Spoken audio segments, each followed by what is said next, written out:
I am of the opinion that there aren't enough videos online about the Porsche 914, and it occurred to me today that I haven't done anything to change that. So here's a quick cell phone video of a car that I have a lot of fun with. I'm the second owner of this 4-cylinder 914 with the Appearance Group package. This is the original Bahia red color, a color shared by both Porsche and Volkswagen in 1972. The exterior was repainted once, but the interior paint is original, and this car was rehabbed by some folks in St. Louis, Missouri, and I'm the second owner. One cool thing about this car is that it's a Midwest survivor. While the engine was rebuilt at 73,000 miles, this car shipped into the Port of Toledo in 1972 and then to a dealer in Grand Rapids, Michigan. The fellow who bought it, the first owner, he had it in Illinois and Missouri. This is the original carpet, though I did put a pair of period-appropriate cocoa mats on top to add a hint of color. All this interior is original, and I just love this car. It's super fun to drive. Here's a look at that original paint down there on the floor pan. It's very, very clean, and again, tons and tons of fun to drive. I really enjoy the history of the 914. In fact, here are the early 70s ads, which I thought were really, really fun, and I have framed them here in the garage.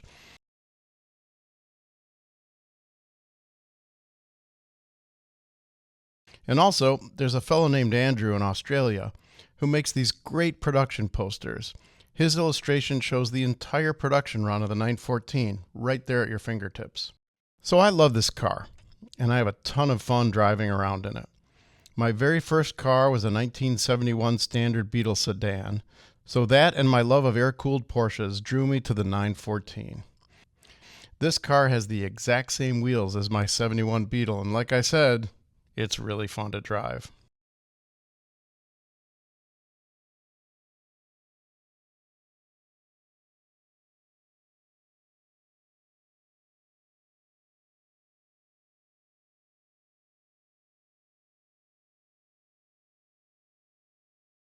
Let's have a look at some of the great documentation I have for this car. Here's all the original paperwork.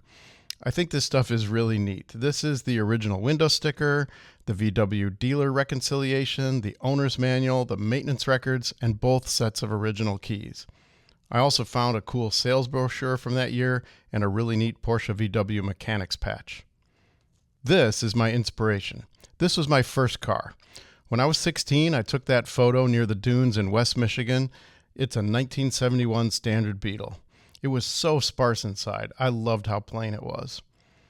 And the year that car was made, this was 4-year-old me in 1972. Now let's have a look at the front, and you'll notice this license tag. This is a Michigan 1971 license plate.